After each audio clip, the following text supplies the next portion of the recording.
Welcome. Thank you for joining me to read Chapter 2 of A Course in Miracles. But before we do that, I wanted to just talk a little about feedback that we got after last reading and clarify something. At some point during the first chapter, I wasn't clear who was speaking, and I think I said it was God speaking, but I think it isn't. It's Jesus speaking.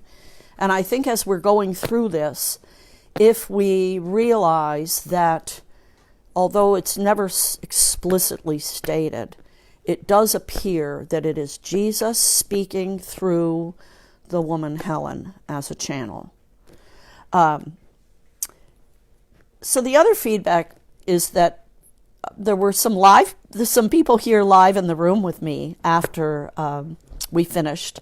We had a discussion, and I would say that about 50% of the people were really not happy, and 50% were fine. The reason that half of the people were not happy, and I also have gotten feedback from some people who first chapter and have taken exception to the language. And so just let's remember, this was written in or channeled in 1977. Language was even more patriarchal then than it is now. So we have, as we've evolved through time, softened our language some. We've become more aware of the overbearing maleness in so much of the religious literature that exists. So counsel would just be to not let that keep you from accessing the material. I think there's great wisdom in this material, and I think it's a good exercise to go through it. And if there's stuff that you hear that offends you or triggers you, that might mean there's some personal work to do. But take the words and rework them. Rewrite them so that they're non-gender specific or more heart-based or however works for you so that they'll resonate. The other thing I wanted to do real quick is just one line of each of the lessons, because we're 1 week in now. Each lesson for the past week has been posted. Lesson 1, nothing I see in this room, on this street, in this window, in this place means anything. Nothing I see in this room means anything. Lesson 2, I have given everything I see in this room all the meaning it has for me. Lesson 3, I do not understand anything I see in this room. Lesson 4, these thoughts do not mean anything. They are like the things I see in this room. I am never upset for the reason I think. Lesson 7, I am upset because I see something that is not there. And today's lesson 7 is I see only the past. And so next week's lessons are posted, and they will roll out as scheduled. And so now we're going to start with Chapter 2.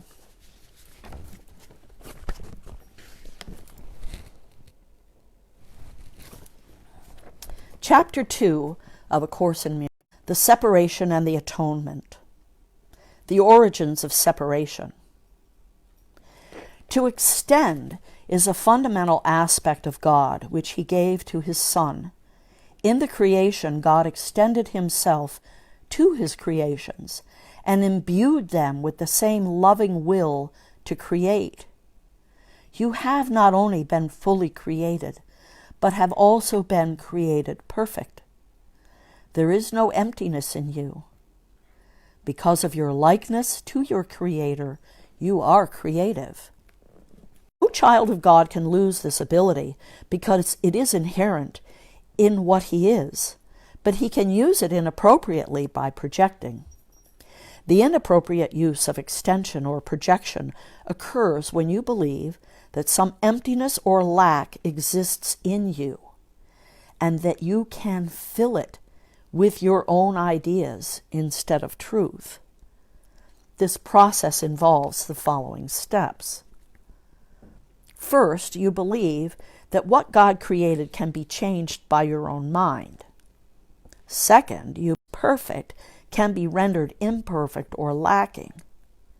Third, you believe that you can distort the creations of God, including yourself. And fourth, you believe that you can create yourself and that the direction of your creation, of your own creation, is up to you. These related distortions represent a picture of what actually occurred in the separation, or, quote, detour into fear, close quote. None of this existed before the separation, nor does it actually exist now. Everything God created is like Him. Extension was undertaken by God. Extension as undertaken by God is similar to the inner radiance that the children of the Father inherit from Him. Its real source is internal. This is as true of the Son as of the Father. In this sense, the creation includes both the creation of the Son by God and the Son's creation's mind is healed. This requires God's endowment of the Son with free will, because all loving creation is freely given in one continuous line in which all aspects are of the same order. The Garden of Eden, or the pre-separation condition, was a state of mind in which nothing was needed. When Adam listened to the lies of the serpent, all he heard was untruth. You do not have to continue to believe what is not true unless you choose to do so. All that can literally disappear in the twinkling of an eye because it is merely a misconception. What is seen in dreams seems to be very real, yet the Bible says that a deep sleep fell upon Adam, and nowhere is there reference to him waking up. The world has not yet experienced any comprehensive reawakening or rebirth. Such a rebirth is impossible as long as you continue to or miscreate. It still remains within you, however, to extend as God extended His life, to extend to God. All right, let me read that again. It still remains within you, however, to extend as God extended His Spirit to you. In reality, this is your only choice, because your free will was given you for your joy in creating the perfect.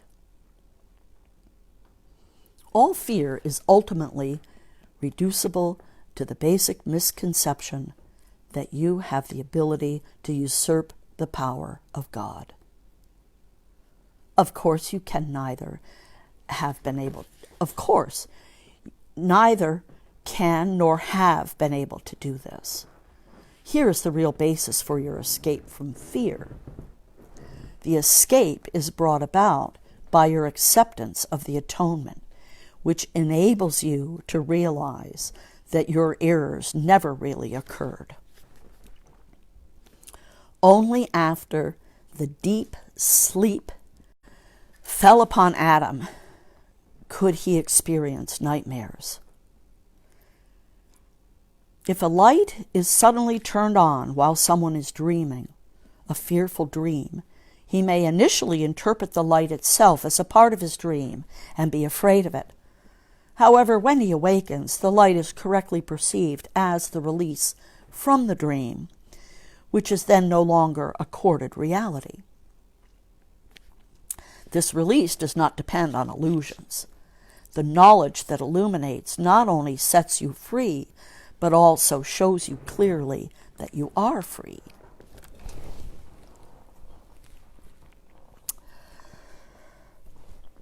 Hang on.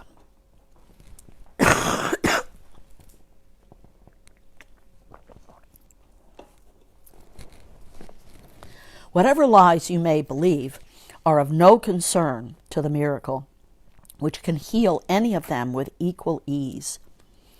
It makes no distinctions among misperceptions. Its sole concern is to distinguish between truth on one hand and error on the other. Some miracles may seem to be of greater magnitude than others, but remember, the first principle in this course: there is no order of difficulty in miracles. In reality, you are perfectly unaffected by all expressions of lack of love.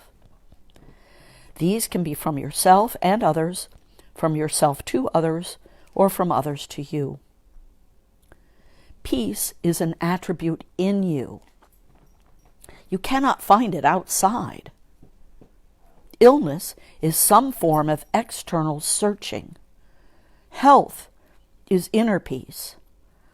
It enables you to remain unshaken by lack of love from without and capable through your acceptance of miracles of correcting the conditions proceeding from a lack of love in others.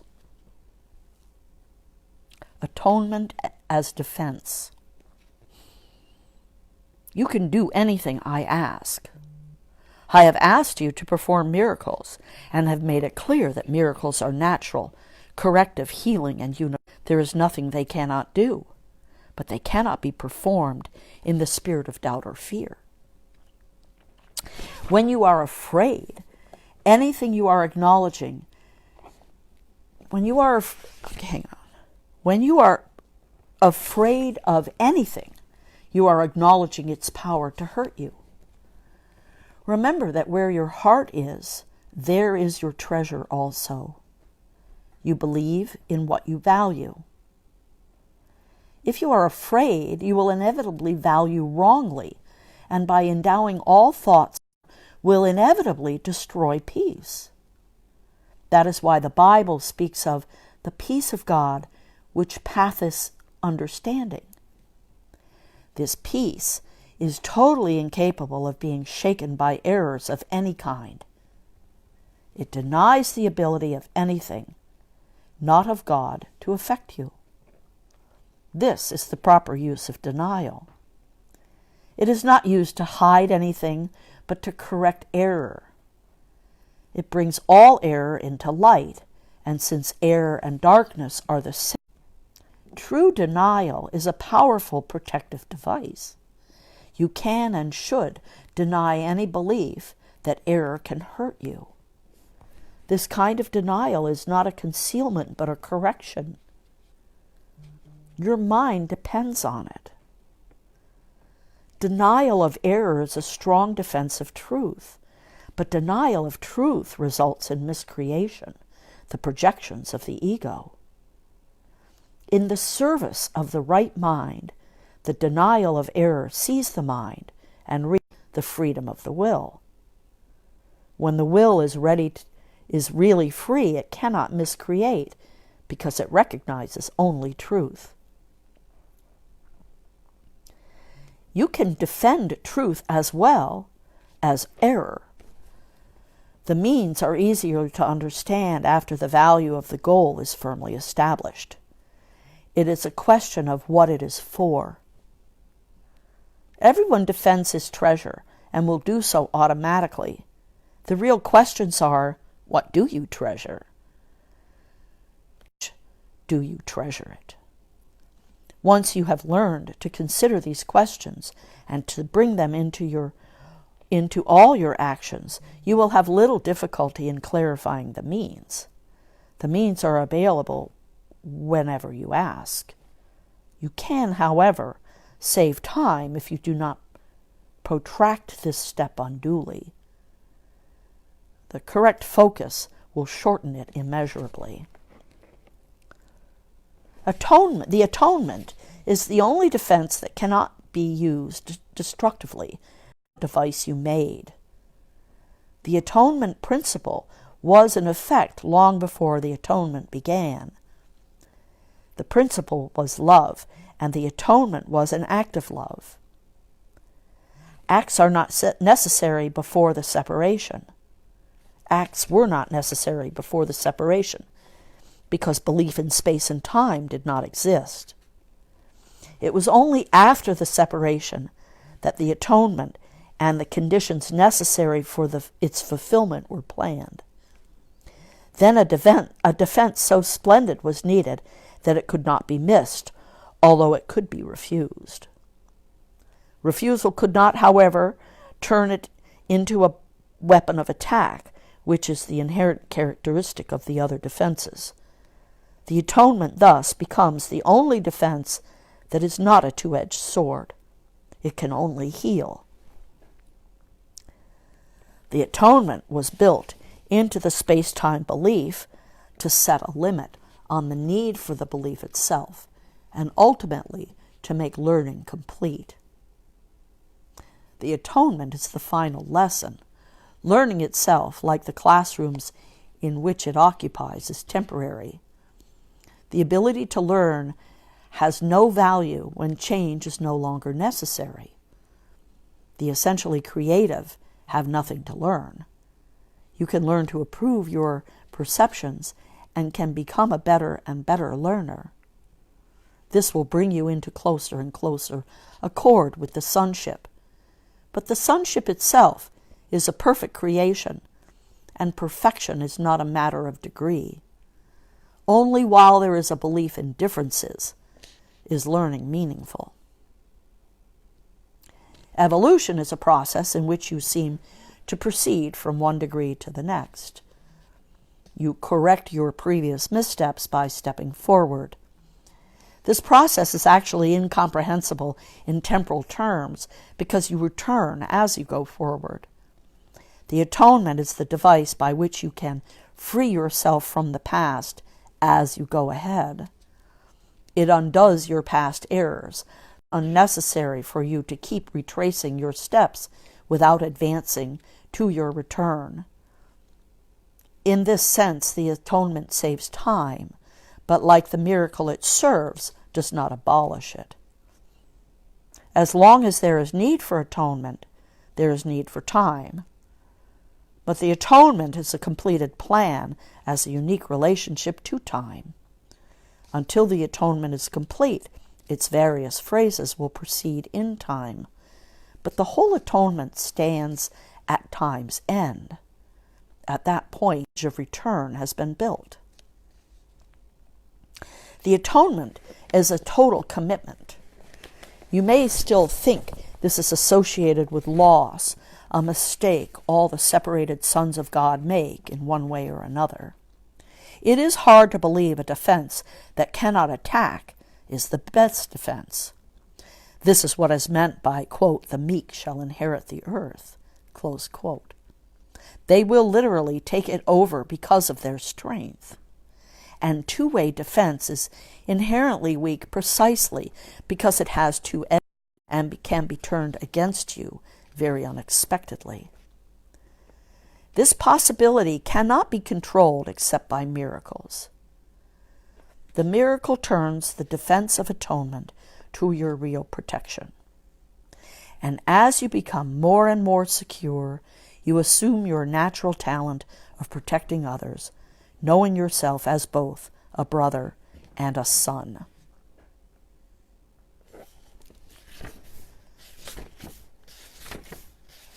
This is a long chapter.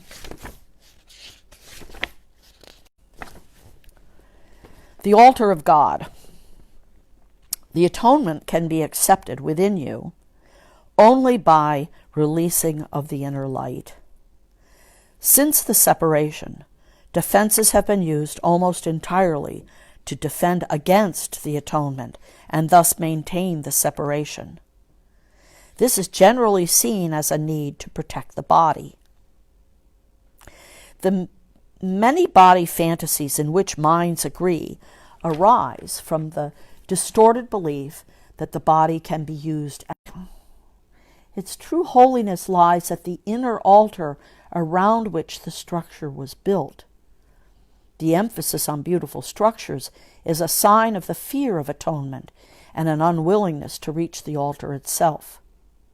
The real beauty of the temple cannot be seen with the physical eye. Spiritual sight, on the other hand, cannot see the structure at all because it is perfect vision. It can, however, see the altar with perfect clarity. For perfect effectiveness, the atonement belongs at the center of the inner altar, where it undoes the separation and restores the wholeness of mind. Before, the separation of mind was invulnerable to fear, because fear did not exist. Both the separation and the fear are miscreations that must be undone for the restoration of the temple and for the opening of the altar to receive the atonement.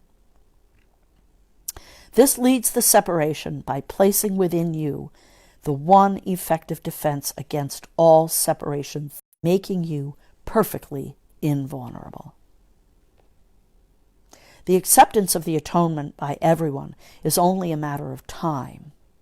This may appear to contradict free will because of the inevitability of the final decision, but this is not so. You can temporize, and you are capable of enormous procrastination, but you cannot depart entirely from your Creator, who set the limits on your ability to miscreate. And in prison engenders a situation. All right. An imprisoned will engenders a situation which, in the extreme, becomes altogether intolerable. Tolerance for pain must be high, but it is not without limit.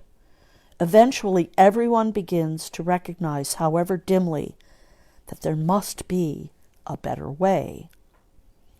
As this recognition becomes more firmly established, it becomes a turning point. This ultimately reawakens spiritual vision, simultaneously weakening the investment in physical sight.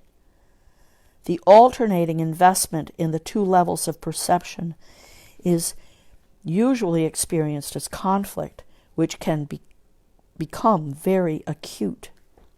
But the outcome is as certain as God. Spiritual vision literally cannot see error and merely looks for atonement. All solutions the physical eye seek.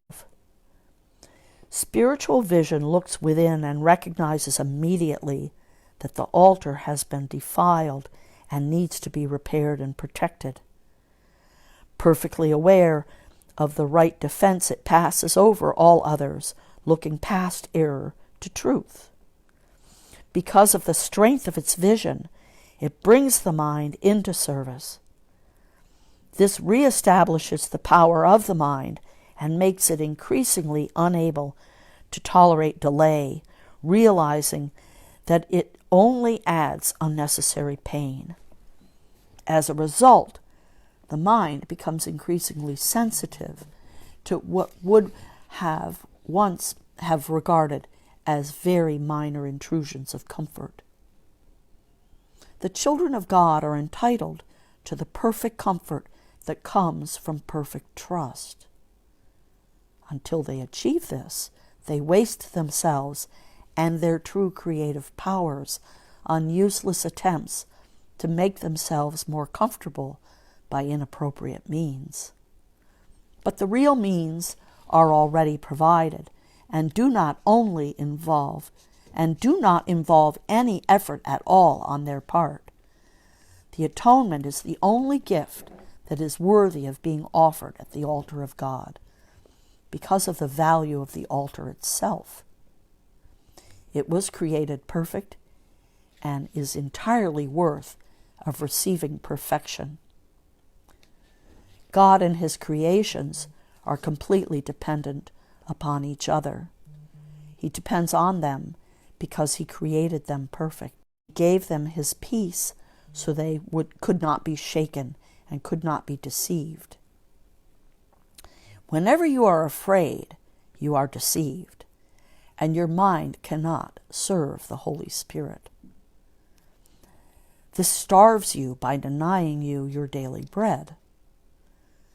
God is lonely without his sons, and they are lonely without him. They must learn to look upon the world as a means of healing the separation. The atonement is the guarantee that they will ultimately succeed. healing as a release from fear. Our emphasis is now on healing. The miracle is the means, the atonement is the principle, and healing is the result. To speak of, quote, a miracle of healing, close quote, is to combine two orders of reality inappropriately. Healing is not a miracle. Atonement, or the final miracle, remedy, and any type of healing is a result. The kind of error to which atonement is applied is irrelevant. All healing is essentially the release from fear. To undertake this, you cannot be fearful yourself. You do not understand healing because of your own fear. A major step in the atonement plan is to undo error at all levels. Sickness, or, quote, not right-mindedness, refer to miracles as the means of correcting level confusion, for all mistakes must be corrected at the level on which they occur. Only the mind is capable of error. The body can act wrongly only when it is responding to misthought. The body cannot create, and the belief that it can is a fundamental error. It produces all physical symptoms. Physical illness represents a belief in magic. The whole distortion that made magic rests on the belief that there is a creative ability in manner which the mind cannot control. This error can take two forms. It can be believed that the mind can miscreate in the body, or that the body can miscreate in the mind. When it is understood that the mind, the only level of creation, cannot create beyond itself, neither type of confusion need occur. All right, I'm going to read that sentence again. When it is understood that the mind, the only level of creation, cannot create beyond itself, neither type of confusion need occur. Only the mind can create, because spirit has already been created, and the body, learning device of the mind. Learning devices are not lessons in themselves. Their purpose is merely to facilitate learning. The worst a faculty use of learning device can do, the worst a faulty use of a learning device can do is to fail to facilitate learning. It has no power in itself to introduce actual learning errors. The body, if properly understood, shares the invulnerability, the atonement to two-edged application. This is not because the body is a miracle, but because it is not inherently open to misinterpretation. The body is merely part of your experience in the physical world. Its abilities can be, and frequently are, overvalued. However, it is almost impossible to deny its existence in this world. Those who do so are engaging in a particularly unworthy form of denial. If one denies the unfortunate aspect of the mind's power, one is also denying the power itself. All material means that you accept as remedies for bodily ills are restatements of magical principles. This is the first step in believing that the body makes its own illness. It is a second misstep to heal it through non-creative agents. It does not follow, however, that the use of such agents for corrective purposes is evil. Sometimes the illness has a sufficiently strong hold over the mind to render a person temporarily inaccessible to the atonement. In this case, it may be wise to utilize a compromise approach to mind and body, in which something from the outside is temporarily given healing belief. This is because the last thing that can help the non-right-minded or the sick is an increase in fear. They are already in a fear-weakened state. If they are permanently exposed, if they are prematurely exposed to a miracle, they may be precipitated into panic. This is likely to occur when upside-down perception has induced the belief that miracles are frightening.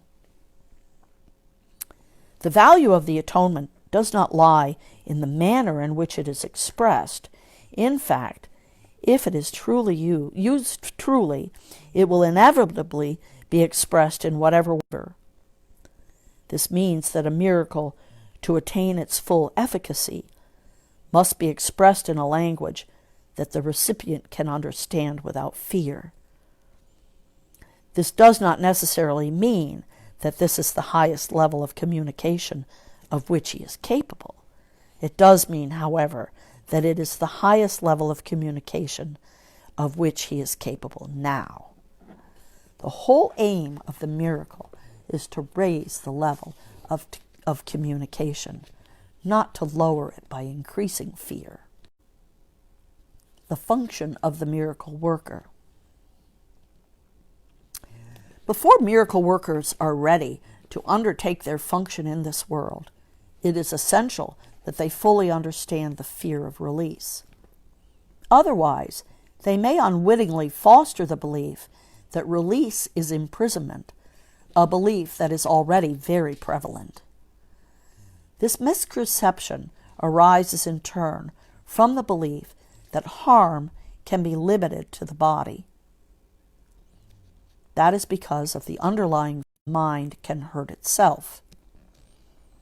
None of these errors is meaningful because of the miscreations of the mind do not really exist.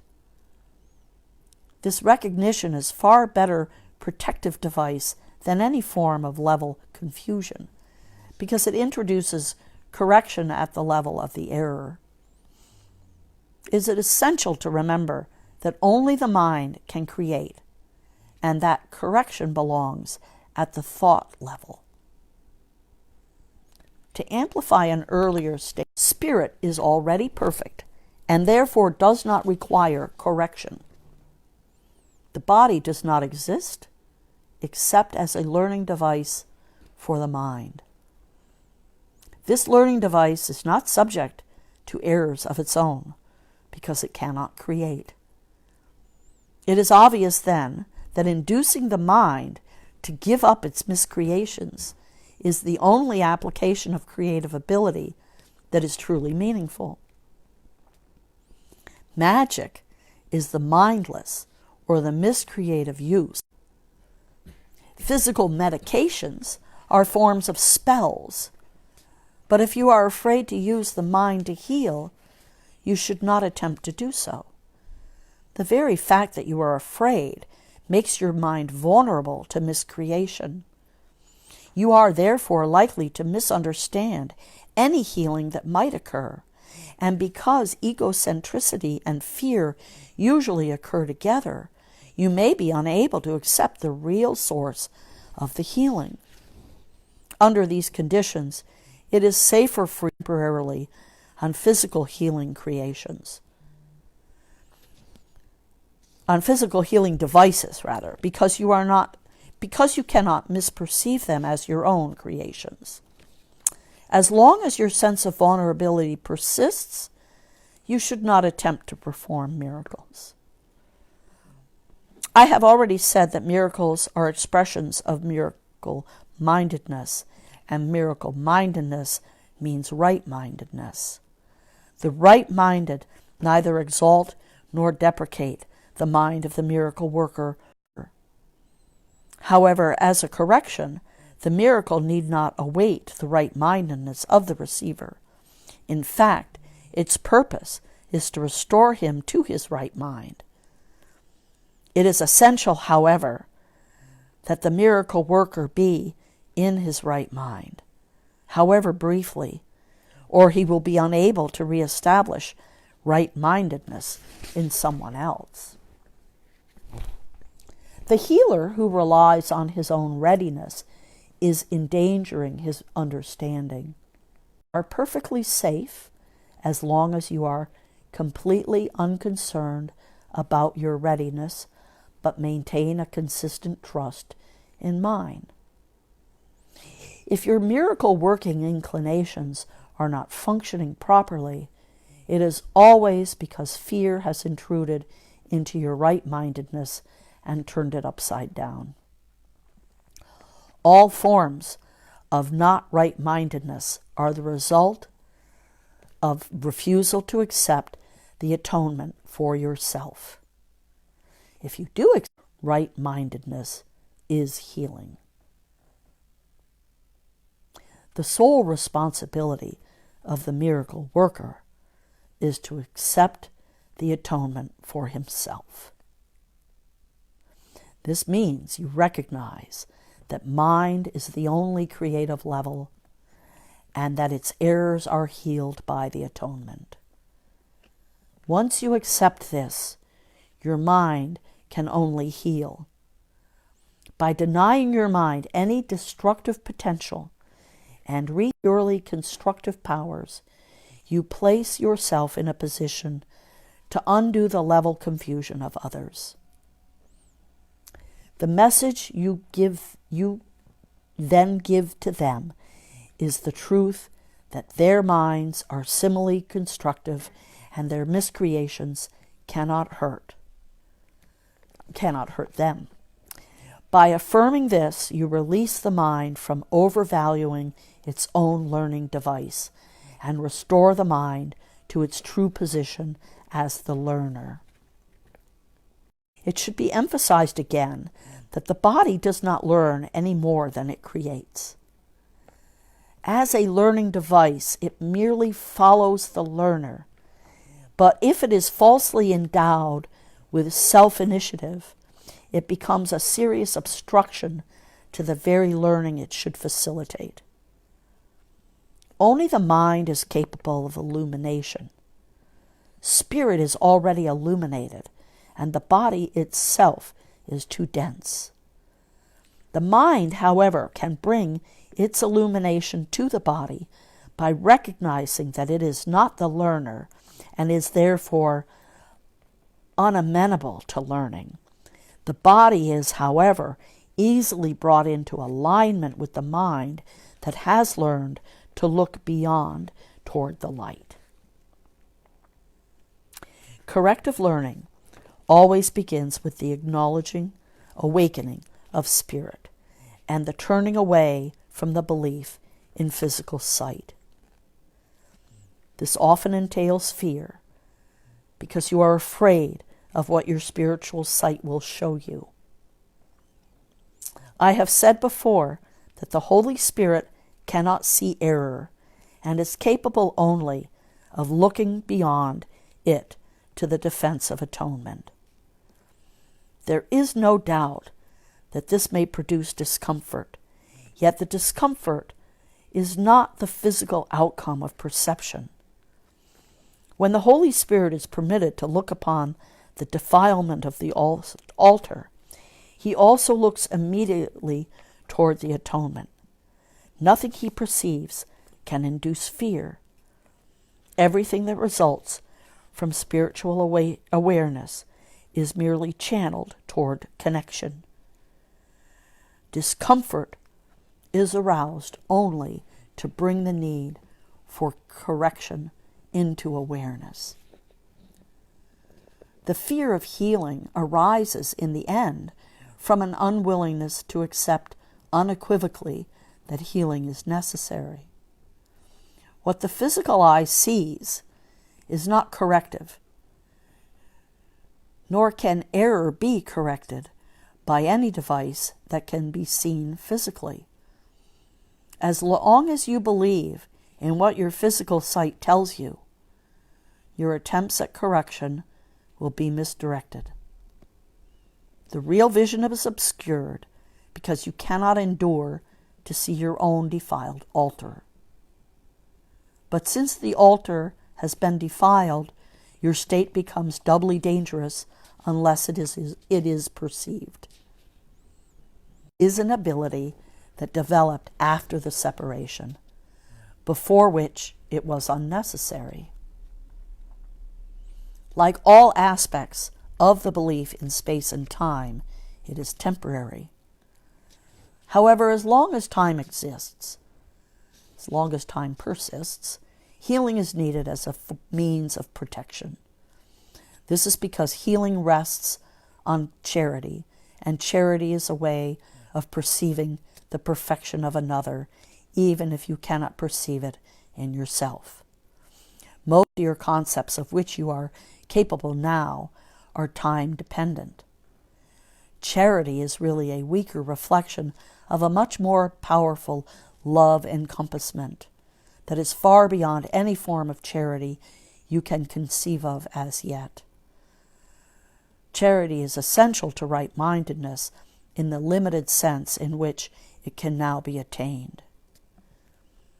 Charity is a way of looking at another as if he had already gone far beyond his actual accomplishments in time. Since his own thinking is faulty, he cannot see the atonement for himself, or he would have no need for charity. The charity that is accorded him is both an acknowledgement that he needs help and a recognition that he will accept it. Both of these perceptions clearly imply their dependence on time, making it apparent that charity still lies within the limitations of this world. I said before that only revelation transcends. The miracle, as an expression of charity, can only shorten it. It must be understood, however, that whenever you offer a miracle to another, you are shortening the suffering of both of you. This corrects retroactively as well as progressively. Checking the time. We'll read for a little more. I don't think I'm going to make it through to finish chapter 2 today because it is a very long chapter. But I'm going to read for another 15 minutes. So after. Special principles of miracle workers. 1. The miracle abolishes the need for lower order concerns. Since it is an out-of-pattern time interval, the ordinary considerations of time and space do not apply. When you perform a miracle, I arrange both time and space to adjust to it. 2. A clear distinction between what is created and what is made is essential. Healing rests on this fundamental correction in level perception. 3. Never confuse right and wrong-mindedness. Responding to any form of error with anything except a desire to heal is an expression of this confusion. 4. The miracle is always a denial of this error and an affirmation of truth. Only right-mindedness can correct in a way that has any real effect. What has no real effect has no existence. Its effect, then, is emptiness. Being without substantial content, it lends itself to projection. 5. The level adjustment power of the miracle induces the right perception for healing. Until this has occurred, healing cannot be understood. Forgiveness is an empty gesture unless it entails correction. It is essentially judgmental rather than healing. 6. Miracle-minded forgiveness is only correction. It has no element of judgment at all. The statement, God forgive them for they know not what they do, in no way evaluates what they do. It is an appeal to God to heal their minds. There is no reference to the outcome of the error. That does not matter. 7. The injunction be of one mind. Time is under my direction, but timelessness belongs to God. In time, we exist for and with each other. In timelessness, we coexist with God. 8. You can do much on behalf of your own healing and that of others if, in a situation calling for help, you think of it this way. I am only here to be truly helpful because he who sent me will direct me. I am content to be wherever he wishes, knowing he goes there with me. I will be healed as I let him teach me to heal.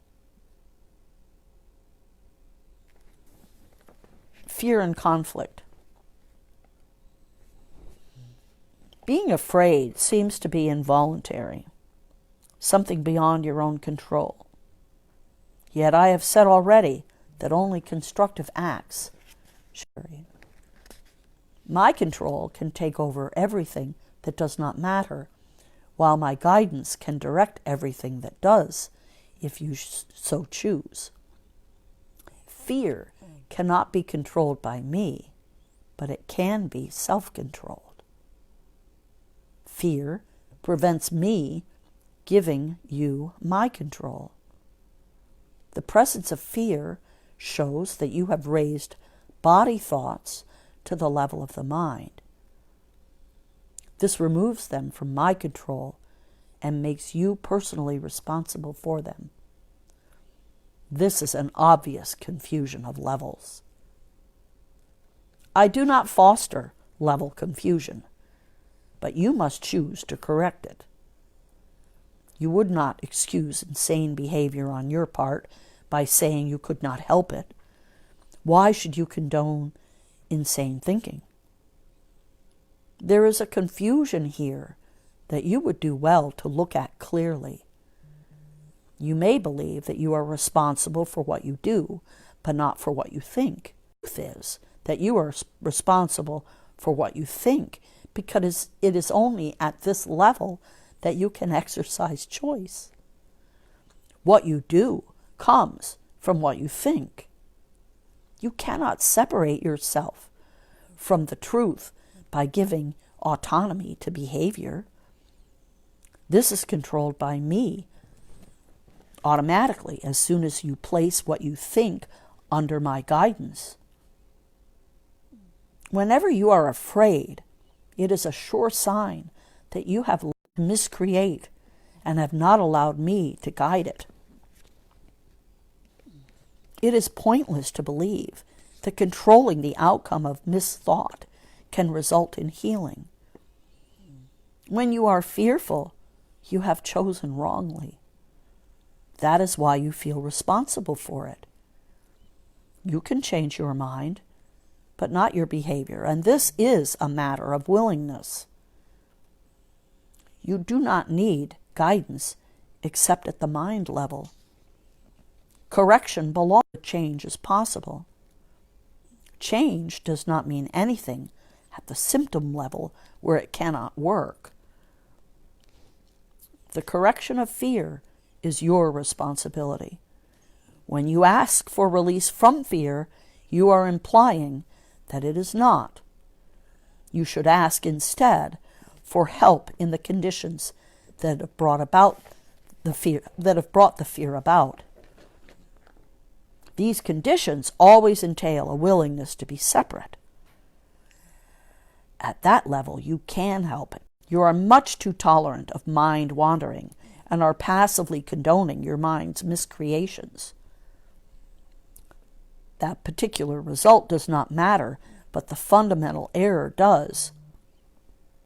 The correction is always the same. Before you choose to do anything, ask me if your choice is in accord with mine. If you are sure that it is, there will be no fear. Fear is always a strain arising whenever what you want conflicts with what you do. This situation arises in two ways. First, you can choose to do conflicting things, either simultaneously or successively. This produces conflicted behavior, which is intolerable to you because the part of the mind that wants to do something else is outraged. Second, you can behave as you think you should, but without entirely wanting to do so. This produces consistent behavior, but entails great strain. In both cases, the mind and behavior are out of accord, resulting in a situation in which you are doing what you do not wholly want to do. This arouses a sense of coercion that usually produces rage, and projection is likely to follow. Whenever there is fear, it is because you have not made up your mind. Your mind is therefore split, and your behavior inevitably becomes erratic. Correcting at the behavioral level can shift the error from the first to the second type, but will not obliterate the fear. It is possible to reach a state in which you bring your mind under my guidance without conscious effort, but this implies a willingness that you have not developed as yet. The Holy Spirit cannot ask more than you are willing to do. The strength to do so comes from your undivided decision. There is no strain in doing God's will as soon as you recognize that it is also your own. The lesson here is quite simple, but particularly likely to be overlooked. I will therefore repeat it, urging you to listen. Only your mind can produce fear. It does so whenever it is conflicted in what it wants, producing inevitable strain because wanting and doing are discordant. This can be corrected only by accepting a unified goal. The first corrective step in undoing the error is to know first that the conflict is an expression of fear. Say to yourself that you must somehow have chosen not to love, or the fear could not have arisen. Then, the whole process of correction becomes nothing more than a series of pragmatic steps in the larger process of accepting the atonement as the remedy. These steps can be summarized in this way. 1. Know first that this is fear. It arises from lack of love. 3. The only remedy for lack of love is perfect love. 4. Perfect love is the atonement. I have emphasized that the miracle, or the expression of atonement, is always a sign of respect from the worthy to the worthy. The recognition of this is reestablished by the atonement. It is obvious then when you are afraid, you have placed yourself in a position where you need atonement. You have done something loveless, having chosen without love. This is precisely the situation for which the atonement was offered. The need for the remedy inspired its establishment. As long as you recognize only the need for the remedy, you will remain fearful. However, as soon as you accept the remedy, you have abolished the fear. That is how true healing occurs. Everyone experiences, yet it would take very little right thinking to realize why fear occurs. Few appreciate the real power of the mind, and no one remains fully aware of it all the time. However, if you hope to spare yourself from fear, there are some things you must realize and realize fully. The mind is very powerful and never loses its creative force. It never sleeps. Every instant it is creating. It is hard to recognize that thought and belief combine into a power that can literally move mountains. It appears at first glance that to believe such power about yourself is arrogant. But that is not the real reason you do not believe it. You prefer to believe that your thoughts cannot exert real influence because you are actually afraid of them. This may ally awareness of the guilt, but at the cost of perceiving the mind as impotent, as impotent. If you believe that what is actual, you may cease to be afraid of it, but you are hardly likely to respect it. There are no idle thoughts. All thinking produces form at some level. And at that point, I think I'm going to stop. So we're still in chapter 2, and we will pick up at the place cause and effect next week. The lessons will roll out once a day, and if you have comments and questions, just and we'll moderate there. Thank you again for joining us, and we'll see you next week. Bye-bye.